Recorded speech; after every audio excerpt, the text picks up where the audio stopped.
आज भी एक माताजी आई और अपना दुख उन्होंने, जैसा कि सबकी अपनी अपनी परिस्थिति होती है, उन्होंने बताया कि हमें घर में पति 22 वर्ष की उम्र में ही चले गए, जब आपकी उम्र 22 वर्ष थी, कि छोड़ दिया। क्या हुआ माताजी?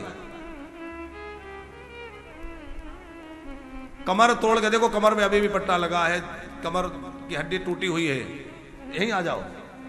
तो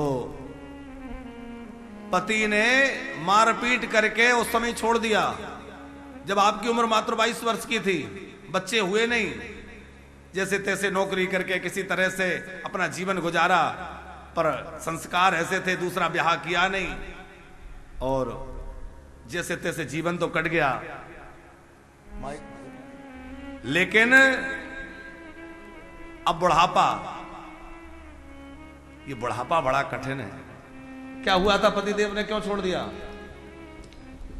ऐसा हुआ था, वो शराब पीते थे, पहले 3 शादी कर चुके थे, छोड़ चुके थे, लेकिन हमारे घर वालों को पता नहीं था, उन्होंने शादी कर दी। उसके बाद से वो बड़ा परेशान करने लगे, पैसे नहीं देते थे, अगर पैसे मांगो तो मारते थे, दारू पीते थे, बाहर से औरत लाके घर में रखते थे, कहते हैं अगर देखोगे ही नहीं तो तुम्हें करंट लगा के मार दूंगा। वो चुप रहती थी। मैं जब लास्ट में उससे बड़ा मारा, मेरी कमर तोड़ दी, तो हमारा एक वर्कर था, उसकी फैक्ट्री में काम करता, वो कहता आज आपको जला के मार दिया जाएगा। तो मैं भाग गई घर से अपने चाचा ससुर के पास, तो उन्होंने मुझे दिल्ली के लिए निकाला। वहाँ आके मेरे भोले ने मेरी लाइफ शुरू कर दी। ट्रेनिंग के बाद नौकरी करी एक फैक्ट्री में, और 19 साल नौकरी करके अब जब तक शरीर ठीक था तब तक तो नौकरी करके काम चलाया, पर बताओ भाग्य कि उस समय भी सुख नहीं मिला, पति का सुख भी नहीं मिला, बच्चे हुए नहीं, अब बुढ़ापा है, सबने कह दिया भाई अब तो तुम्हारी कमाई धंधा कुछ कर नहीं सकते, अब हम खिला पिला नहीं सकते, जहां मर्जी चले जाओ। पर मुझे ये मेरे कन्हैया ने सहारा दे दिया। भैया हम क्या सहारा देंगे, पर आप अब ये मानिए कि आपको एक और बेटा मिल गया है, तो अब आप निश्चिंत होकर रहिए और बांके बिहारी के शरण में रहिए, बांके बिहारी सब कृपा करें। बोल शंकर भगवान की।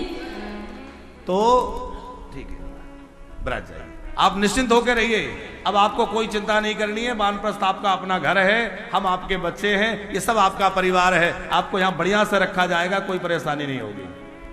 ऐसी अनेक माताएं हैं राजपूत जी, ऐसे अनेक बुजुर्ग हैं, किसी को बच्चे नहीं है, किसी के हैं तो नालायक हैं। ये बुजुर्ग बेचारे बड़े परेशान हैं, क्योंकि वर्तमान काल में बुजुर्गों के साथ जो दुर्दशा हो रही है उसको क्या कहें। संवेदनाहीन हो गए लोग, इनको तो बच्चे नहीं है, कई ऐसे भी केस सामने आते हैं बच्चों ने मारपीट करके निकाल दिया। कोई बच्चा कहता है सामान उठाओ और निकल लो यहां से। अभी एक बाबूजी आए थे, वो सामान लेने गए, वो भी यहीं रहेंगे, कह दिया बच्चे ने सामान उठाओ यहां से चले जाओ, यहां सामान दिखेगा तो पिटाई करके निकाल देंगे, जाओ यहां से। अब बुढ़ापे में बेचारे हाथ पैर चलता नहीं, आंख से दिखता नहीं, चलते बनता नहीं, ये क्या करें।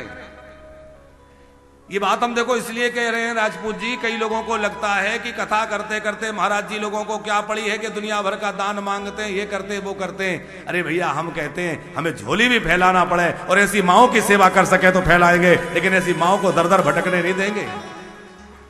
ये माएं, ये बुजुर्ग जो बेचारे इतनी उम्मीद से जीवन भर लगे रहे, अपने बच्चों के लिए लगे रहे, वो आखिर में सबने ठोकर मार दी, आखिर कहीं तो जाएंगे।